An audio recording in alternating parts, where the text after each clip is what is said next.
Adam Westbrook stepped out of his car and adjusted the collar of his coat.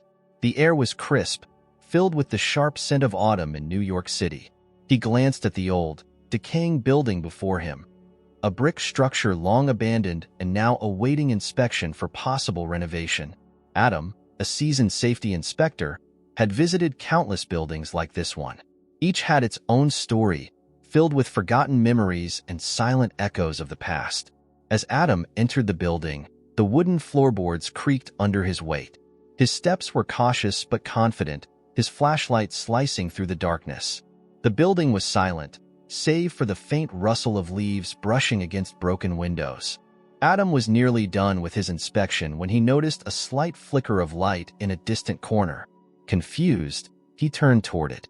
Suddenly, a burst of orange flames erupted from the floor below, rapidly spreading up the stairwell. The heat was immediate, intense, suffocating. Panic hit Adam as he realized the fire had been smoldering unnoticed, likely ignited by a spark from a faulty wire. His heart pounded as the thick smoke began to fill the air. He rushed toward the nearest exit, but the hallway was already engulfed in flames. Adam tried to remain calm, but the situation was becoming increasingly dire. He covered his mouth with his sleeve and attempted to find a clearer path. As he struggled to breathe, a voice cut through the crackling fire, a young, desperate voice. "Hey, over here. This way." Adam spun around, his eyes stinging from the smoke. He could barely make out a silhouette through the haze. A young girl, no older than 16, her face smeared with soot and fear. She waved frantically, urging him to follow. "Come on, we have to go now," she yelled. Adam didn't hesitate. He ran toward her, his lungs burning.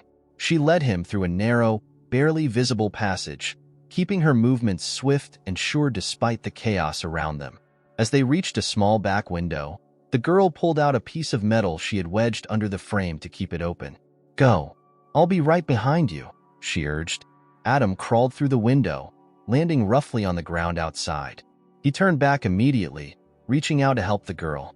She scrambled through, landing beside him just as a thunderous crash signaled the collapse of part of the building behind them. They were both covered in soot, coughing violently from the smoke, but alive. Adam looked at the girl, his eyes wide with shock and gratitude. "You saved me. Thank you," she shrugged, trying to play down her bravery. "Just right place, right time, I guess." The fire trucks arrived soon after, their sirens wailing as firefighters rushed to contain the blaze. The girl looked uneasy, her eyes darting around as if she feared being noticed. "What's your name?" Adam asked, his voice hoarse from the smoke. "Emma," she said, her voice barely above a whisper. She glanced at the burning building, then back at Adam. I don't really have anywhere to go." Adam, despite the adrenaline and confusion of the moment, felt a strange sense of connection with Emma. He could see the vulnerability beneath her tough exterior, a reflection of someone who had endured more than a person her age should have. "Emma, if you need help, I can." "No," she interrupted quickly, shaking her head. "I'm fine." "Really?" But Adam could tell she wasn't fine. There was an edge to her voice, a desperation she couldn't hide. He watched as she backed away, unsure of what to say or do. "Thank you again, Emma," he finally managed. "I owe you my life." She paused, her gaze softening slightly. "Just don't mention it." Then, before he could say anything else, she disappeared into the shadows, leaving Adam alone in the aftermath of the fire. As he watched her vanish into the night, Adam felt a mix of gratitude, curiosity, and an unsettling sense that this encounter was only the beginning. The fire had brought them together in the most unexpected way, but the questions it sparked about Emma, her past, and what had driven her to be in that building were far from answered. The morning sun filtered through Adam's window, casting long shadows across his small Brooklyn apartment. He sat at his kitchen table, sipping coffee, still shaken by the events of the night before. His mind kept drifting back to the girl who had saved him, Emma. Her eyes, filled with both defiance and vulnerability, haunted him. He couldn't shake the feeling that there was more to her story than he knew. Adam's phone buzzed, interrupting his thoughts. It was the fire department, requesting a follow-up report on the incident. After a brief conversation, Adam decided to take a walk, hoping the crisp October air would clear his head. As he stepped out onto the bustling street, he found himself instinctively walking toward the neighborhood where he'd last seen Emma. Hours later, Adam was standing in front of a local shelter. A young volunteer greeted him with a warm smile. "Can I help you?" she asked. "I'm looking for someone," Adam said, feeling slightly awkward. "A girl named Emma. She saved me from the fire last night." The volunteer's expression shifted slightly, a mix of curiosity and skepticism. "Emma? We do have an Emma here, but she comes and goes. Hard to say where she might be right now." Adam's heart sank a bit, but he left his contact information, hoping she'd reach out. He turned to leave, but before he could step out of the shelter, a voice called from behind. "Hey, you." He turned and found Emma standing there, her clothes still stained with soot. Her face was drawn, but there was a guarded curiosity in her eyes. "You're persistent," she said, folding her arms across her chest. Adam raised his hands slightly, as if to show he meant no harm. "I just wanted to make sure you were okay. And to thank you again." Emma let out a small, dry laugh. "Well, now you've done that. So, what's next? You gonna try and be my hero?" Adam hesitated. "No, not a hero, but I do want to help. If you need it." For the first time, Emma's tough exterior seemed to falter a bit. "You can't help me, okay? No one can." Her words hit Adam harder than he expected. He recognized the bitterness in her voice, a reflection of a past filled with broken promises. "Then maybe I can at least listen," he suggested. Emma seemed to weigh the offer for a moment, then sighed heavily. "Fine, but not here. Let's walk." They moved slowly through the streets of Brooklyn, Emma keeping a noticeable distance between them. It wasn't long before she started talking, hesitant at first, but then with more urgency. "After my mom died, I ended up in the system," she explained, her voice devoid of emotion. "Foster homes, shelters, the whole cycle. I ran away more times than I can count. I just couldn't take it." Adam listened carefully, sensing there was more to her story. "How long have you been on your own?" "Long enough," she replied curtly. Then, as if trying to change the subject, she added, "I'm staying at a temporary group home now, but they have rules. A lot of them." Adam frowned. "Rules like what?" Emma hesitated, her face hardening again. "Like needing a legal guardian if I want to leave the place. I can't just walk out on my own, not until I'm 18. Something clicked in Adam's mind. The urgency in her actions suddenly made sense. "Is that why you're asking for help? You need someone to sign as your guardian?" Emma stopped walking and turned to face him. "Yes," she admitted, "but just temporarily. I'm not asking you to be my dad or anything. I just need someone to sign off so I can be free." Adam felt a weight settle on his shoulders. It was a monumental request, one that came with serious consequences. He barely knew Emma, yet here she was, desperate and willing to risk everything for a chance at freedom. "Emma, this isn't something I can take lightly," he said gently. "Pretending to be your guardian, that's a big deal." Her expression became almost pleading. "I know it is, but I have no one else. If I don't get out of there soon, I'll end up back in another foster home, or worse." Adam's mind raced. The logical part of him screamed against the idea, but a deeper part, the one that had been aching for purpose since his wife Claire's death, felt an unexpected pull toward this broken teenager. "What's your plan if I agree?" he asked finally. Emma looked surprised, as if she hadn't expected him to seriously consider it. "I just need to stay with someone for a while, get a job, save up some money, and then I'll be gone. You won't even know I'm there." The words felt rehearsed, like something she told herself 1,000 times before. Adam took a deep breath, considering the risks, the potential fallout. But he also saw the flicker of hope in Emma's eyes, a hope that he couldn't bear to extinguish. "All right," he said slowly. "I'll help, but this has to be temporary, and we have to be honest with each other. No more secrets." Emma nodded quickly, her relief palpable. "Deal. And thank you, Adam. You have no idea what this means to me." As they stood in the middle of the busy sidewalk, the world seemed to blur around them. For the first time since the fire, Adam felt a sense of purpose. The girl he had met in the flames was now part of his life in a way he never could have imagined, and the bond they were forming, however unlikely, was as real as the dangers they were about to face. Adam paced back and forth in his living room, his mind wrestling with doubts. Emma was in his spare bedroom, silent as a ghost. The makeshift plan to become her guardian felt reckless, but he couldn't deny the urgency he saw in her eyes. It was like she was running out of time, and now, so was he. His phone buzzed on the table. It was a text from his lawyer friend, Sarah. He had reached out to her for advice, explaining only that he was helping a teenager in need. "This is risky, Adam," the text read, "but if it's temporary and you both agree, it's legal, just not ideal. Be careful." Emma emerged from the room, her face unreadable. "What's next?" she asked. Adam looked up, a bit startled. "Tomorrow, we'll have to go through some paperwork for the temporary guardianship," he said. "It might take a few days to be approved, though." She nodded, her expression tight. "Okay." Adam noticed the necklace around her neck for the first time. A thin silver chain with a small, heart-shaped locket. It swung gently as she shifted her weight from one foot to the other, almost as if it carried the weight of her past. His gaze lingered for a moment longer, and then a sudden realization hit him like a punch to the gut. It looked exactly like the one Claire, his late wife, used to wear. His heart pounded as he struggled to keep his voice steady. "That necklace, where did you get it?" Emma's eyes narrowed suspiciously, her hand instinctively reaching up to touch it. "This?" she asked, as if caught off guard by the question. "I've had it for as long as I can remember." The air seemed to grow colder in the room.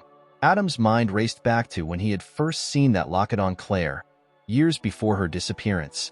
Inside, it held a small, faded photograph of the two of them, taken during happier days. "Can I see it?" Adam asked, trying to sound casual. Emma hesitated, her fingers closing around the locket protectively. "Why?" "It just looks familiar," he said carefully, unsure of how much to reveal. "My wife had one just like it." Emma studied his face for a moment, then seemed to reach a decision. She unclasped the necklace and handed it to him, her eyes never leaving his. Adam's hands trembled as he opened the locket. Inside was a tiny black and white photo of a young couple, him and Claire, smiling widely. His breath caught in his throat, and a deep ache spread through his chest. "Where did you get this?" he asked, his voice barely a whisper. Emma's eyes were wide, confused. "I don't know. I've just always had it," she insisted. "It was in my things when I was a kid. No one ever told me where it came from." Adam's mind reeled. This was beyond coincidence. Could Emma somehow be connected to Claire? Could she be a missing piece of a puzzle he never knew existed? The question swirled, but Emma's eyes were pleading now, desperate for an explanation that Adam didn't have. "I need to know more," he said, his voice firmer. "I need to know everything you can remember." Emma seemed to shrink a little under his gaze. "I've told you everything I know," she said, her voice breaking. "I don't even remember my real parents. Just foster homes in different places." "That's it." Adam closed the locket and handed it back to her. "I believe you," he said, his tone softer now. "But this changes things. We need to figure out how you got that locket. It could be important." Emma looked at him, vulnerability flashing in her eyes for the first time. "Do you think it could mean something about my family?" Adam didn't have an answer. All he knew was that the past he had tried so hard to move on from had come crashing back in the form of this young girl standing before him. "Maybe," he said finally, "maybe it's the key to finding out more about who you really are." The silence that followed was heavy, filled with unspoken fears and uncharted territory. But one thing was clear to both of them. They were now bound by more than just the temporary guardianship. There was a mystery between them, one that neither could walk away from. Adam cleared his throat, breaking the tension. "Let's get some sleep. Tomorrow will be a long day." Emma nodded, holding the locket close to her chest as she turned to head back to her room. Adam watched her go, the weight of the past pressing down harder than ever before. As the night settled over the city, Adam sat by the window, staring out into the darkness. He had thought that helping Emma would be a way to honor Claire's memory, a simple act of kindness to fill the void she had left behind. But now, With Emma's connection to Claire's locket, everything was more complicated than he could have imagined. And somewhere deep inside, he felt a faint, stubborn hope. Hope that the truth, whatever it was, might be worth the risk he was taking. The following morning, Adam awoke to the sound of muffled voices outside his apartment window. The street below was alive with the usual sounds of a Brooklyn morning. Honking horns, the clatter of delivery trucks, and people hurrying along the sidewalks. But inside, the air was heavy with the weight of unanswered questions. Adam moved quietly down the hallway, stopping at the door of Emma's room. He hesitated before knocking gently. "Emma? You up?" "Yeah," came her reply, soft but clear. He found her sitting on the edge of the bed, already dressed, clutching the silver locket in her hand as if it were a lifeline. The sight stirred something deep in Adam, a mix of protectiveness and uncertainty. "Ready to go?" he asked, trying to sound upbeat. Emma nodded, though her expression remained wary. "What's the plan?" "We need to get the paperwork started," Adam explained. "And after that, I'd like to look into where that locket came from. I know a few people who might help us figure out more." Emma seemed unsure. "Do you really think it's possible to find out anything?" "It's been years, Adam. I don't even know where to start." "Maybe not," he admitted, "but it's worth a shot. We'll start by talking to some people who knew Claire, my wife. Someone might know something, or maybe recognize the locket." As they left the apartment, Emma was unusually quiet, her eyes scanning the streets as if expecting trouble around every corner. They reached the social services office, a small, nondescript building that was a stark reminder of the bureaucratic hurdles ahead. Adam's nerves were raw as they sat in the waiting area, the room filled with the dull buzz of chatter and the occasional crying child. Emma fidgeted next to him, her fingers drumming a nervous rhythm on the armrest. "Next," called a voice from behind a desk. Adam and Emma approached, handing over the documents they had filled out the night before. The woman behind the desk, a stern-faced clerk with sharp glasses, flipped through the papers without much interest. "So, temporary guardianship," she muttered, tapping the paperwork with a pen. "You understand this comes with a lot of responsibility, Mr. Westbrook?" Adam nodded. "Yes, I understand." The clerk glanced at Emma, her gaze skeptical. "And you're sure about this arrangement, young lady?" Emma squared her shoulders, her voice steady. "Yes, I just need a chance." The clerk continued to ask questions, some of them routine and others more probing. Adam's stomach tightened with each one, aware that any hint of doubt could derail the process. After what felt like hours, the clerk finally handed Adam a stack of forms to sign. "This will be reviewed by a judge," she said. "It could take a few days to get approval, but you should hear back soon." As they left the office, Emma seemed both relieved and exhausted. "Do you think they'll approve it?" she asked quietly. Adam nodded, though the truth was less certain. "I hope so." They stepped back into the bustling street, the sounds of the city enveloping them. But Adam's mind was already racing ahead. He needed answers, and there was only one place to start. An old friend of Claire's, someone who might hold the missing pieces. "Emma," Adam said as they walked, "I need to visit someone who knew Claire well. An old friend named Mark. He might know something about the locket." Emma's expression was hard to read. "Why do you trust him?" Adam thought for a moment. "Because Mark was like family. If anyone knows something, it's him." They took the subway across town to Mark's office. Adam had called ahead, and Mark had agreed to meet them. The building was an old warehouse, converted into a photography studio, filled with the scent of chemicals and the faint hum of machinery. Mark was waiting for them in a small, cluttered office. He was a tall man with graying hair and an air of quiet confidence. When he saw Adam, a look of genuine surprise crossed his face. "Adam," he said warmly, extending a hand. "It's been a long time." "It has," Adam agreed, shaking his hand firmly. "Mark, this is Emma." Mark's eyes flickered with curiosity, but he remained polite. "Nice to meet you, Emma." Emma gave a small nod, staying close to Adam. They sat down, and after a few moments of catching up, Adam got to the point. He pulled out the locket and handed it to Mark. "Do you remember this?" Mark's eyes widened as he examined the locket, a deep furrow appearing on his forehead. "This was Claire's," he said slowly, a hint of disbelief in his voice. I haven't seen it in years. Emma leaned forward, her voice tense. How did you know Claire?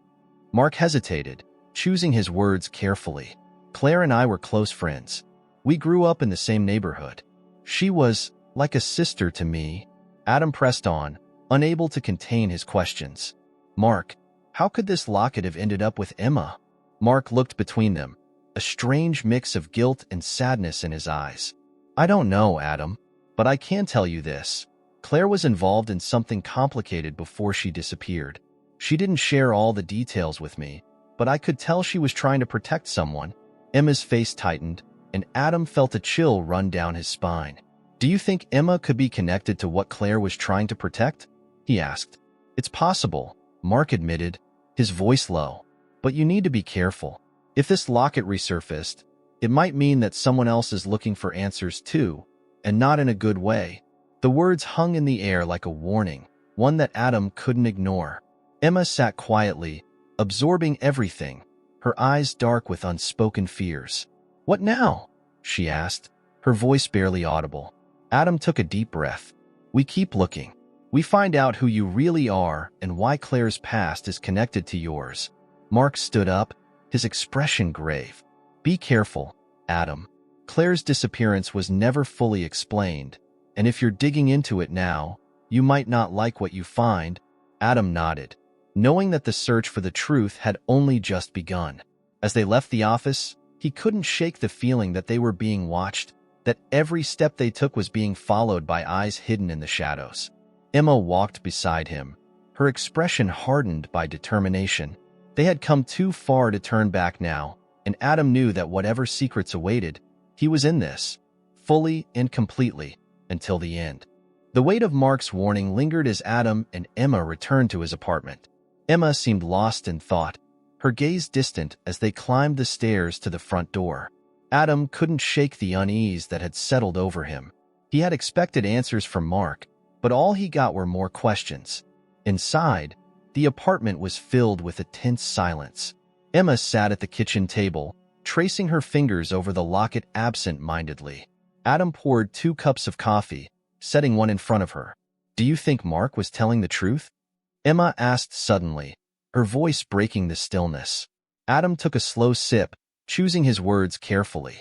I think he was being honest about what he knew, but it's clear he doesn't have the full story either. Emma nodded, her eyes locked on the locket. Why would my mom, if she was my mom, leave this with me? Why not just tell someone? Adam's heart ached at the uncertainty in her voice. Maybe she was trying to protect you. Maybe she thought this locket was safer than any explanation she could have given. Emma's lips tightened. Or maybe it was just easier to leave me behind. The bitterness in her tone was unmistakable, and Adam felt a surge of anger. Not at Emma, but at the circumstances that had led them here. He wanted to promise her that they'd find the truth, that everything would make sense in the end. But he knew better. All he could do was keep pushing forward. We need to find out more about Claire's last days, Adam said firmly. Who she was with, what she was doing. There has to be a record somewhere. Emma looked up, a spark of determination in her eyes. Where do we start? Adam hesitated, knowing the next step would be difficult. We start with the people Claire worked with. She was involved with a non-profit organization that helped at-risk kids. Maybe someone there knows more. The next day, they headed to the non-profit's offices, located in an older building in Lower Manhattan. The organization, still operating but under new leadership, was focused on helping young people get back on their feet. An irony not lost on Adam as he and Emma walked inside. A receptionist greeted them with a practiced smile. Can I help you? Adam introduced himself and explained that he was looking for information about Claire, a former employee. The receptionist's expression changed slightly, her smile fading. Claire Westbrook? I remember her, she said, but it's been years since she worked here. Why are you asking about her now? It's a personal matter, Adam replied, choosing his words carefully. We believe she might have been involved in something important before she disappeared, and we're trying to piece together what happened. The receptionist seemed unsure, but eventually nodded. I'll see if anyone here knew her well enough to help. After a few minutes, a middle-aged man with salt and pepper hair approached them. His name was Greg, one of the senior staff members who had been around since Claire's time. "You're asking about Claire?" Greg said, his voice tinged with curiosity. "I haven't heard that name in a while." Adam got straight to the point. "We need to know about Claire's last days here. Did she mention anything unusual? Anyone she was worried about?" Greg leaned against the counter, his face thoughtful. "Claire was one of the most dedicated people we had. She was passionate, but also secretive at times. I do remember she became withdrawn toward the end. She kept talking about something she needed to fix before it was too late." Emma leaned in, eager for more. "Did she ever mention me? Or a child she was trying to protect?" Greg shook his head slowly. "No, she never mentioned a child specifically, but I do remember she started receiving strange phone calls. She would leave the office to take them, and when she came back, she looked shaken." Adam's mind raced. "Do you have any idea who was calling her?" Greg's expression darkened. "No, but I know she was scared. I overheard her once. She said something about being watched, about how they couldn't find her or the girl. I assumed it was related to her work, but now I'm not so sure." Emma's face was pale, her hands clenched into fists. "Could it have been me she was talking about?" Greg's gaze softened. "It's possible, but whatever she was involved in, it was dangerous. She disappeared not long after those phone calls started." Emma looked at Adam, her eyes wide with a mix of fear and hope. "What does this mean?" "It means Claire was trying to protect you," Adam said quietly.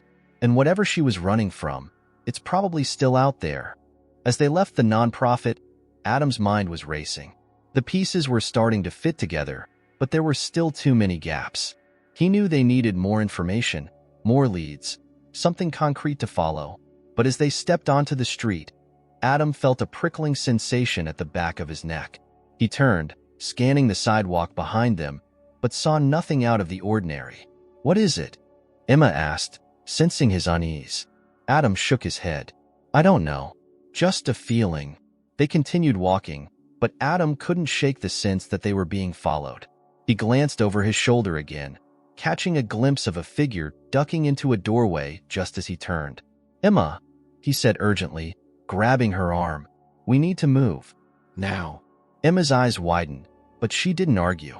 They quickened their pace, cutting through alleys and side streets, Adam's instincts taking over. He led her toward a crowded park, hoping to lose whoever might be tailing them. They finally stopped near a bench, both of them breathing hard. Adam scanned the crowd, but saw no sign of the mysterious figure. "Do you think it's them?" Emma asked, her voice shaking. "The people Claire was hiding from?" Adam's jaw tightened. "I don't know, but we can't take any chances." As they sat in the park, a grim realization settled over Adam. This wasn't just about finding answers anymore. It was about survival. Whoever had been watching Claire all those years ago was still watching now, and they were getting closer. Emma seemed to sense the shift, her face set with a new resolve. "What do we do next?" Adam looked at her, seeing the same determination in her eyes that he felt in his own heart. "We keep digging," he said firmly, "and we don't stop until we find the truth, no matter what it takes." Back at Adam's apartment, the atmosphere was tense. Emma paced the living room, her nerves frayed after the events of the day. Adam sat at the kitchen table, his eyes fixed on his phone. He had been trying to reach a few contacts, hoping one of them could shed light on Claire's final days. So far, there were no leads. Emma's voice cut through the silence. "What if we never find out?" Her words were sharp, tinged with both frustration and fear. Adam glanced up, meeting her gaze. "We will. It's just going to take time." Emma shook her head, her hands clenched into fists. "It's been years, Adam. All I've ever known are dead ends. People don't care. And now, whoever was after Claire, they're coming for us." Adam stood, crossing the room to stand in front of her. "Emma, listen to me. We're not giving up. We've come too far to turn back now." There was a flicker of uncertainty in Emma's eyes, but she nodded. "Okay, what's the next move?" Adam took a deep breath, feeling the weight of the situation. "We need to go deeper. There's one person who might know more about Claire's disappearance, but it's complicated." Emma's brow furrowed. "Who?" "Claire's older brother, Nathan," Adam said slowly. "They had a falling out years ago, before you were born. I don't know if he's still in New York, but if anyone has answers about Claire's past, it's him." Emma seemed taken aback. "You think he knows something?" "I'm not sure," Adam admitted, "but it's a lead we can't ignore." The next day, they set out to find Nathan. Adam knew he was a difficult man, someone Claire rarely spoke about, but who had been deeply entangled in her life before their estrangement. Tracking him down wasn't easy. He was reclusive, moving often and avoiding digital traces. After hours of searching, Adam finally found an address linked to Nathan in Queens. The building was a run-down apartment complex, its facade peeling from years of neglect. Emma's steps were hesitant as they approached, but her eyes were determined. Adam knocked on the door, the sound echoing through the dimly lit hallway. For a moment, there was only silence, and then slow, heavy footsteps approached from the other side. The door creaked open, revealing a man with unkempt hair and hollow eyes. He looked older than Adam remembered, worn down by life. "Adam?" Nathan asked, surprise evident in his voice. "It's been a long time, Nathan," Adam replied. "We need to talk." Nathan's eyes shifted to Emma, narrowing with suspicion. "And who's this?" Adam hesitated before answering. "This is Emma. She might be connected to Claire." Nathan's expression hardened, his gaze darting between Adam and Emma. "What do you mean, connected? What's going on? Can we come in?" Adam asked. "It's a long story." Nathan stepped aside reluctantly, letting them enter. The apartment was sparse, cluttered with papers and the remnants of a life lived in isolation. They sat around a small, chipped table, and Adam wasted no time getting to the point. "Claire disappeared almost 15 years ago," Adam began, his voice steady but filled with urgency. "We believe Emma may have been part of her life before she vanished." Nathan's eyes widened, and he leaned back, processing the information. "I haven't heard Claire's name in years. Why now? Why this girl?" Emma shifted uncomfortably, but Adam pressed on. "She has Claire's locket, the one Claire always wore. We don't know how she ended up with it, but it might be a clue." Nathan's gaze fell on the locket around Emma's neck, recognition flickering in his eyes. That locket. Claire was obsessed with it, said it held secrets she needed to protect. Emma spoke up, her voice breaking slightly. "Do you know what those secrets were?" Nathan looked haunted, his voice low. "Claire was involved in something dangerous before she disappeared. She mentioned a group, people she'd gotten mixed up with. She was trying to shield someone, but she never told me who." Adam leaned forward, his tone urgent. "Do you know anything about the group?" Nathan shook his head slowly. "Only that they were powerful and ruthless. Claire was terrified of them. She said they'd stop at nothing to find what they were looking for." Emma's face was pale, her hands trembling. "Could I be what they're looking for?" Nathan studied her, the hardness in his eyes softening slightly. "It's possible, but if you are, then you're in serious danger. These people don't leave loose ends." The room seemed to close in around them, the gravity of Nathan's words sinking in. Emma's voice was barely a whisper when she spoke again. "Why didn't Claire tell you more?" Nathan's expression was filled with regret. "Because I pushed her away. I didn't want to believe she was involved in something so dark. I thought she was overreacting. By the time I realized she was serious, it was too late." Adam felt a pang of guilt for not knowing more, for not being able to protect Claire back then. But he forced himself to focus. "Nathan, do you have any idea where we should look next? Any lead, no matter how small?" Nathan seemed to consider the question for a long moment before answering. "There's one place she mentioned, a cabin upstate. It's isolated, and she said it was a safe place. If she was hiding something, it might be there." Emma's eyes were filled with a mixture of fear and hope. "We have to go." Adam nodded. "We will, but we need to be careful. If these people are still watching, we can't afford to make a mistake." Nathan reached out suddenly, grabbing Adam's arm. "Adam, you have to promise me something." "What?" Adam asked. "If you find Claire's secrets, whatever they are, protect the girl," Nathan said, his voice filled with urgency. "Don't let them take her." Adam met Nathan's gaze, a silent vow passing between them. "I will." As they left the apartment, Emma turned to Adam, her eyes searching his face. Do you really think we'll find answers at the cabin? Adam didn't hesitate. I don't know, but it's the best lead we have. They walked back to the subway, the streets dimming as night fell. The city around them was indifferent, oblivious to the secrets buried in its shadows. But Adam and Emma had a mission now, one that felt more urgent with each passing moment. The stakes were higher than ever, and Adam knew that whatever awaited them at the cabin could change everything, possibly even reveal the truth about who Emma really was and why Claire had risked everything to protect her. The drive to the cabin was long and filled with tension. Adam kept his eyes on the road, the headlights cutting through the dark, winding roads that led them north of the city. Emma sat beside him, silent and lost in thought. The air was heavy with anticipation and an unspoken fear of what they might uncover. As the car ascended the rugged terrain, the trees thickened, becoming dense shadows against the night sky. The cabin finally came into view, a small, weathered structure tucked away from the world. It was surrounded by overgrown grass and a stillness that seemed almost unnatural. Adam parked the car, turning off the engine but keeping his hands on the steering wheel for a moment longer. "Are you ready?" he asked, glancing over at Emma. Emma took a deep breath, her face pale but determined. "I think so." They stepped out into the chilly night, their breath visible in the cold air.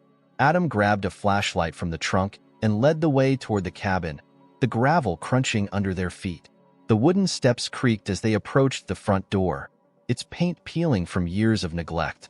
Adam tried the doorknob, but it was locked. He rummaged through his jacket pocket and pulled out a set of old keys Nathan had given him. One of them fit, and the door creaked open, revealing a dark interior that smelled faintly of mildew and dust. Inside, the cabin was simple, bare wooden walls, a small kitchen area, and a single bedroom. Everything was covered in a thin layer of dust, as if untouched for years. Adam's flashlight beams swept across the room, revealing old furniture and a few scattered papers on a small table. "Start looking for anything that might be hidden," Adam instructed. "Loose floorboards, hollow walls, anything?" Emma nodded, and they began their search. Adam focused on the main room, tapping on walls and checking beneath the floorboards. Emma moved to the bedroom, feeling along the walls, her fingers searching for anything unusual. After nearly an hour of searching, Emma's voice broke the silence. "Adam, I think I found something." Adam rushed into the bedroom, finding Emma crouched near a section of the wall. She had peeled back part of the wallpaper, revealing a small, concealed panel. Adam's heart raced as he helped pry it open, revealing a narrow compartment inside the wall. Emma reached in and pulled out a small metal box, its surface rusted and dented. It was locked, but Adam noticed it had a simple latch. "Let's open it," Emma urged, her voice filled with a mix of fear and hope. Adam unlatched the box, his hands trembling slightly. Inside, they found a collection of old documents, photographs, and a worn leather journal. The photographs were faded but still recognizable, images of Claire with a young girl who bore a striking resemblance to Emma. There was no mistaking it. The girl in the photos was Emma as a toddler. Emma's eyes filled with tears as she looked at the photos. "That's me," she whispered, her voice cracking. "Claire was my mother." The realization hit Adam like a punch to the gut. Claire had been hiding Emma, protecting her from a danger that was now painfully real. "Emma," he said, trying to keep his voice steady, "this means you're her daughter. Everything she did was to protect you." Emma's eyes were red, her hands shaking as she clutched the photographs. "But why didn't she tell anyone? Why did she leave me?" Adam sifted through the other papers, searching for more clues. The documents were a mix of legal forms, correspondence, and scribbled notes, all hinting at a broader conspiracy. One note, in particular, caught his attention. "They know about her. They will try to find her. I have to keep her safe, no matter the cost." Claire's handwriting was unmistakable. Adam's mind raced, trying to piece everything together. Whoever had been after Claire was now after Emma, and the stakes were higher than ever. Suddenly, there was a sound outside, faint footsteps crunching on the gravel. Adam froze, his instincts kicking in. "Emma," he whispered urgently. "We're not alone." Emma's face turned pale, her body tense with fear. "What do we do?" "Stay behind me," Adam instructed, moving quickly to close the hidden panel and stuff the papers back into the box. He grabbed a rusty fire poker from the fireplace, his grip tight as he motioned for Emma to move toward the back of the cabin. The footsteps grew louder, and Adam's heart pounded in his chest. He could hear voices now, muffled but clearly approaching. "They might be inside already," one voice said. Emma's breathing was ragged, her eyes wide with terror. Adam crouched low, motioning for her to do the same.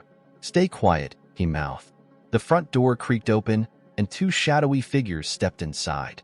They moved with caution, their flashlights sweeping across the room.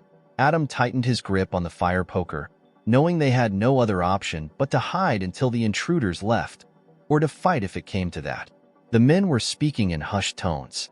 "The girl might be here," one of them said, his voice cold and detached. "Search everything," the other replied. Emma's hand found Adam's, her fingers trembling. He squeezed her hand gently, trying to convey a sense of calm he didn't truly feel. The intruders began to rummage through the cabin, checking drawers and overturning furniture. Adam felt the walls closing in around them, every sound amplified by the silence of the cabin. One of the men approached the bedroom, his footsteps heavy on the wooden floorboards. Adam readied himself, muscles tensed, prepared to strike if necessary. But before the man could reach their hiding spot, a loud, unexpected noise came from outside. A car horn, followed by the sound of screeching tires. The intruders hesitated, clearly caught off guard. "Let's go," one of them urged. "We'll come back." The men rushed out of the cabin, and Adam could hear the faint sound of their vehicle speeding away into the night. Emma collapsed onto the floor, tears streaming down her face. "They were here. They were looking for me." Adam pulled her close, his own heart still pounding. "I know, but we're going to figure this out, Emma. I promise." They sat there for a long moment, the danger they had narrowly escaped still lingering in the air. "We have to leave," Adam said finally. "It's not safe here anymore." Emma nodded, her face pale but determined. "Where do we go now?" Adam glanced at the documents they had found, the pieces of Claire's past that had now become their present. "We keep moving," he said, his voice filled with resolve. "And we don't stop until we know everything." Emma's eyes held a new determination. "Then let's go." As they left the cabin, the darkness around them felt more menacing than ever. But Adam knew one thing for certain. The truth was within reach now, and they were ready to face whatever came next. They drove through the night, putting as much distance as possible between themselves and the cabin. The rural roads were dark and winding, and Adam had to fight against the fatigue that clung to him. Emma sat silently in the passenger seat, clutching the metal box tightly against her chest, as if it were the only thing tethering her to reality. "Where are we going?" she finally asked, her voice barely audible. Adam glanced over, his face set with determination. "We're heading back to the city. I know someone who might be able to help us make sense of these documents." "Who?" Emma's eyes were wary, as if she had learned not to trust promises of safety. "His name is Frank Moreno," Adam explained. "He's a former investigator I used to work with. If anyone can connect the dots, it's him." The drive felt endless, but they reached New York just as the first light of dawn broke over the skyline. They parked near Frank's office, a small, dimly lit space tucked between a bakery and an old bookstore. Adam rapped on the metal door, hoping that Frank was still keeping odd hours as he always had. After a few moments, the door creaked open to reveal a stocky man with graying hair and sharp eyes that seemed to miss nothing. He looked both surprised and concerned when he saw Adam. "Westbrook," Frank said, his voice gruff. "What the hell brings you here at this hour?" "It's complicated," Adam replied quickly. "I need your help, Frank. It's urgent." Frank's gaze shifted to Emma, taking in her disheveled appearance. "Who's the kid?" "Long story," Adam answered. "But she's why I'm here." Frank stepped aside, motioning them in. "Come on then. Let's see what you've got." Inside, the office was cluttered but functional, with papers strewn across a large wooden desk and bulletin boards filled with photographs and news clippings. Frank cleared a space for them, his curiosity evident. "So, what's this all about?" he asked, leaning back in his chair. Adam opened the metal box, laying out the documents and photographs. "This is about Claire," he said simply. Frank's eyes narrowed, and he leaned forward, his interest clearly piqued. "Claire Westbrook? Your wife?" "Yes," Adam confirmed. "These papers might be connected to why she disappeared." "And to Emma." Frank studied the papers carefully, his eyes darting from one document to the next. "Some of these are official-looking, government forms, even. Others are handwritten notes, but it's clear she was documenting something, or someone." Emma watched him intently, her face a mix of hope and fear. "Do you think we can find out who was after her?" Frank looked up, his expression serious. "I don't know yet, but I can tell you this: whoever was involved had resources. Claire was digging into something big." Adam felt a chill run down his spine. "What do you mean?" Frank pointed to a specific document, a partially redacted report with a government seal. "This is from a covert surveillance operation.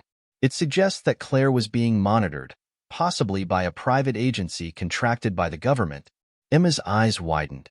"But why? What did they want?" Frank shook his head.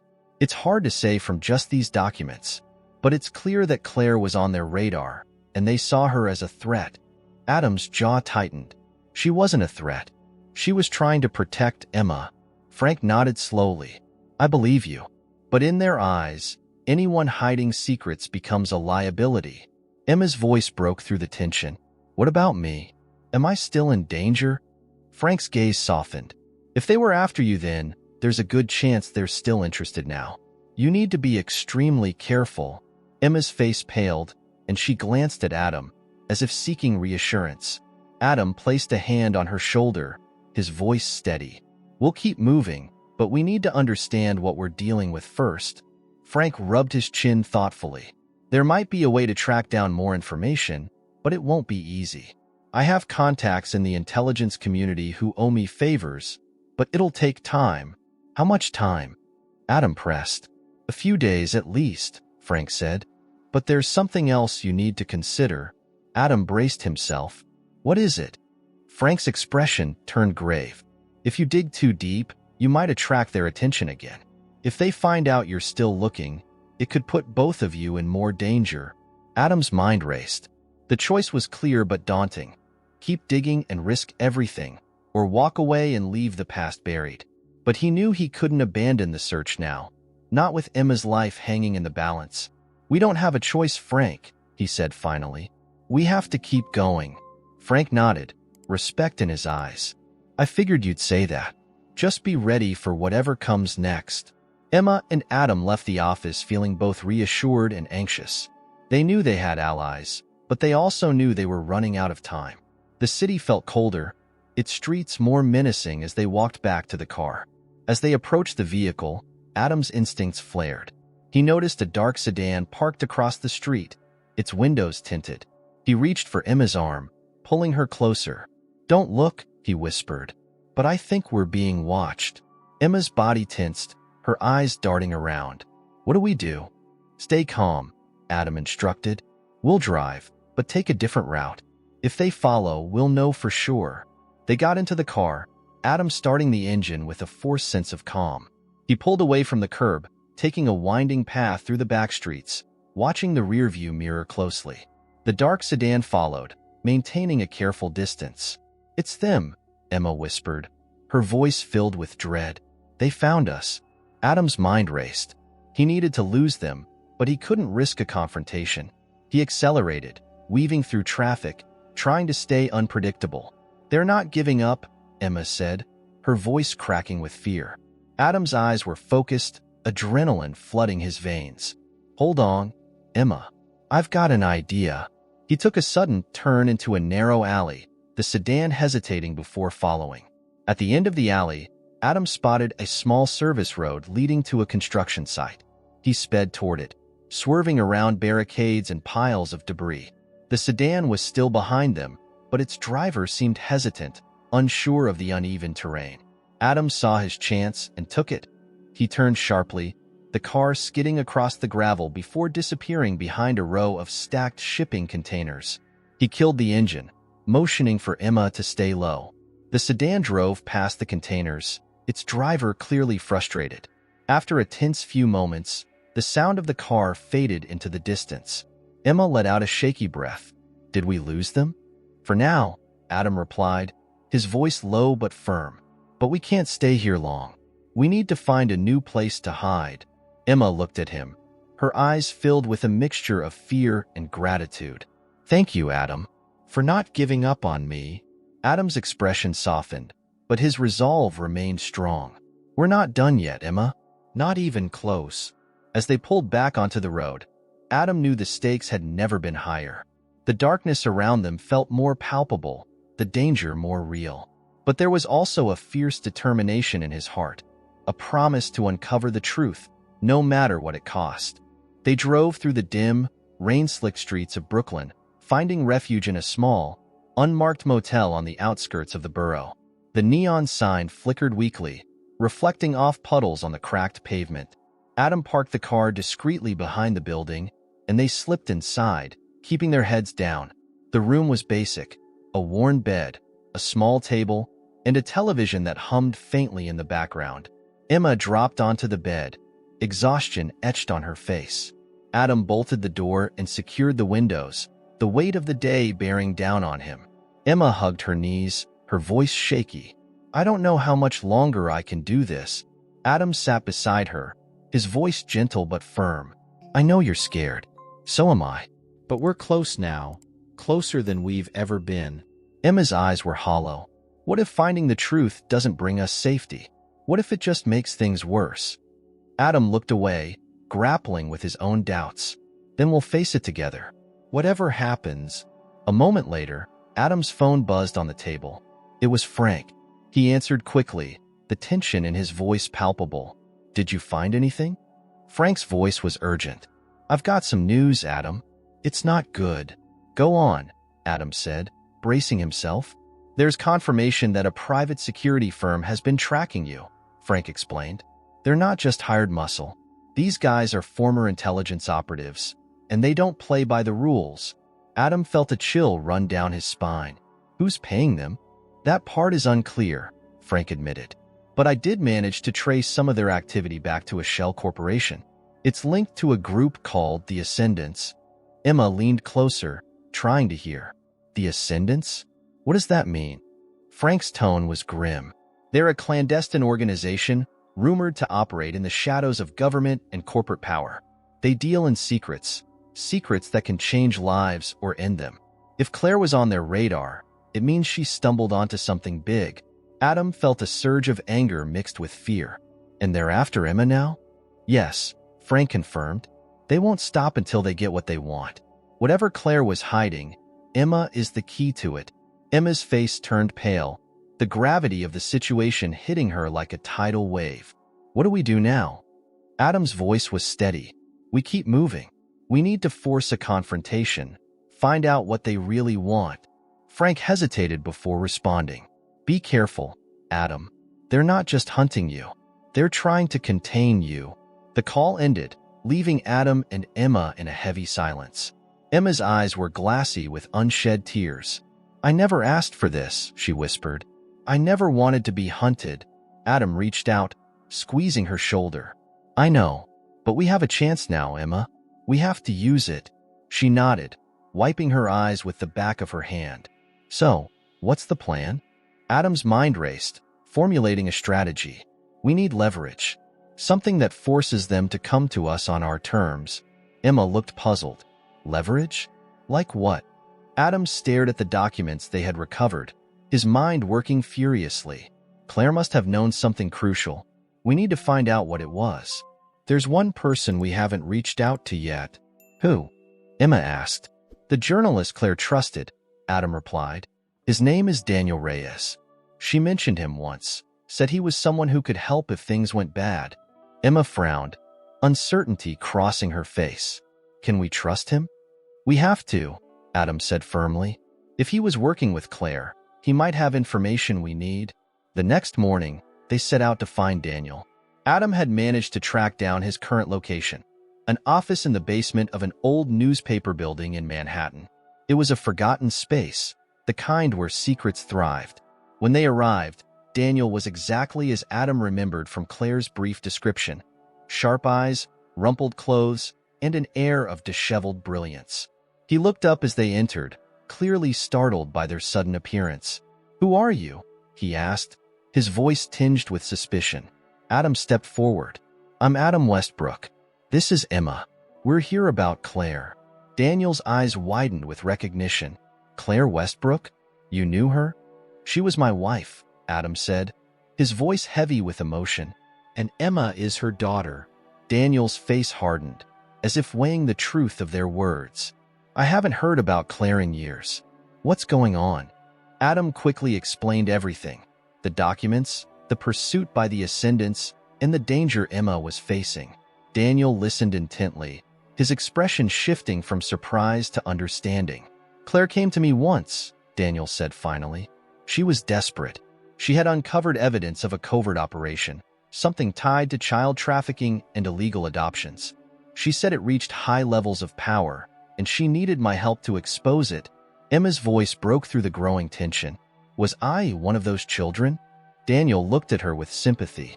Claire never said for sure, but she hinted that she was protecting a child. "If you're that child, it explains why they're after you." Adam's jaw tightened. "Do you have any evidence left from your investigation with Claire?" Daniel nodded slowly. "I have a hard drive she gave me. It's encrypted, and I couldn't crack it.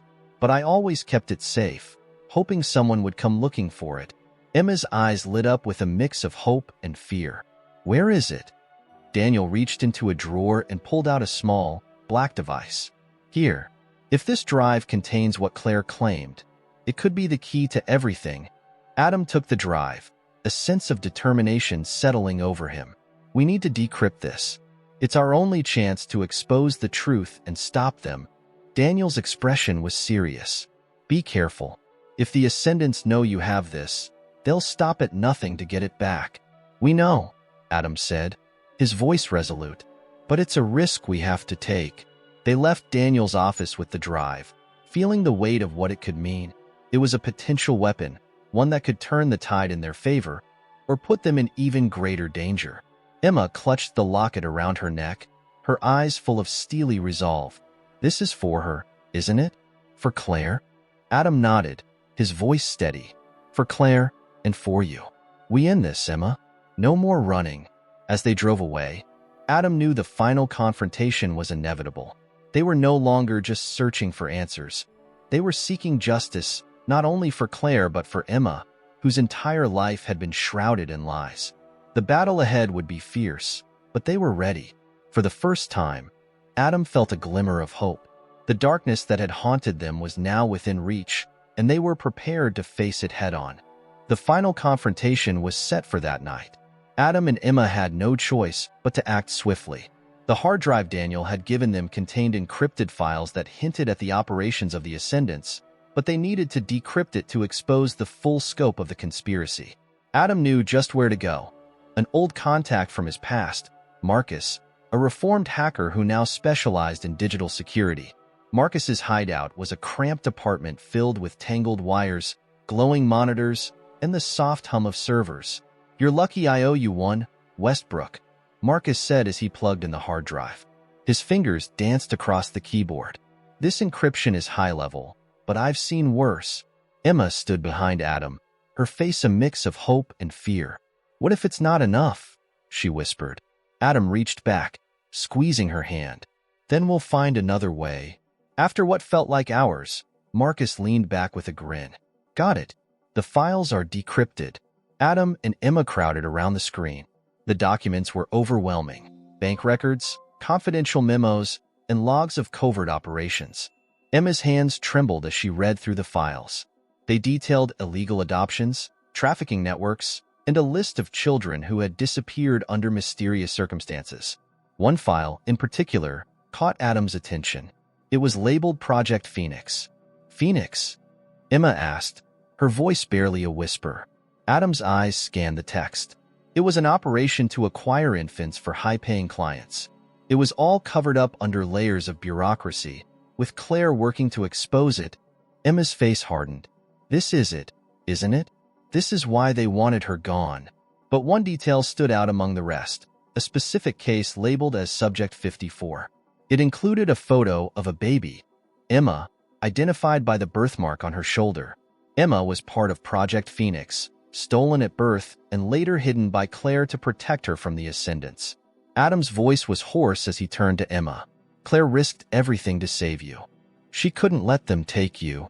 Tears streamed down Emma's face, a mix of grief, anger, and vindication. She gave up her life. For me, just then, Marcus's phone buzzed, and his expression turned serious. You've got company, Adam. I just caught a signal ping. They traced the hard drive here. Adam's jaw tightened. How long do we have? Marcus glanced at his monitors. 5, maybe 10 minutes. You need to go. Emma's eyes widened in panic. Where? They'll find us. Adam's mind raced, but he was out of options. He knew they couldn't run forever. We can't run this time, he said firmly. We have to confront them. Marcus handed Adam a USB stick. Here, take the decrypted files. I've already uploaded them to a secure server with instructions to release everything if something happens to you. Adam took the USB stick, feeling its weight in his hand. It was the key to everything, a weapon against the Ascendants. Let's end this, Emma said, her voice filled with determination. They stepped out into the cold night, prepared for whatever came next. The dark sedan from before pulled up swiftly, blocking their exit. Four men in dark suits emerged, their faces expressionless and cold. One of the men stepped forward, his voice calm but menacing. Mr. Westbrook, miss, you have something that belongs to us. Adam stood his ground. No, you have something that belongs to her. The truth. The man's eyes narrowed. Hand over the drive, and we can end this without bloodshed.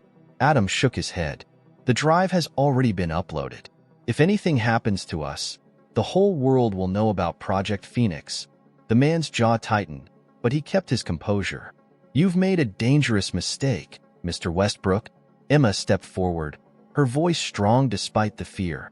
The mistake was thinking you could keep this secret forever. You destroyed my family, but you won't take away what Claire fought for. The men glanced at each other, realizing the leverage had shifted. The leader's face twisted with barely concealed rage. You have no idea who you're dealing with. Adam's voice was low but unwavering. Neither do you. Suddenly, the sound of police sirens pierced the air.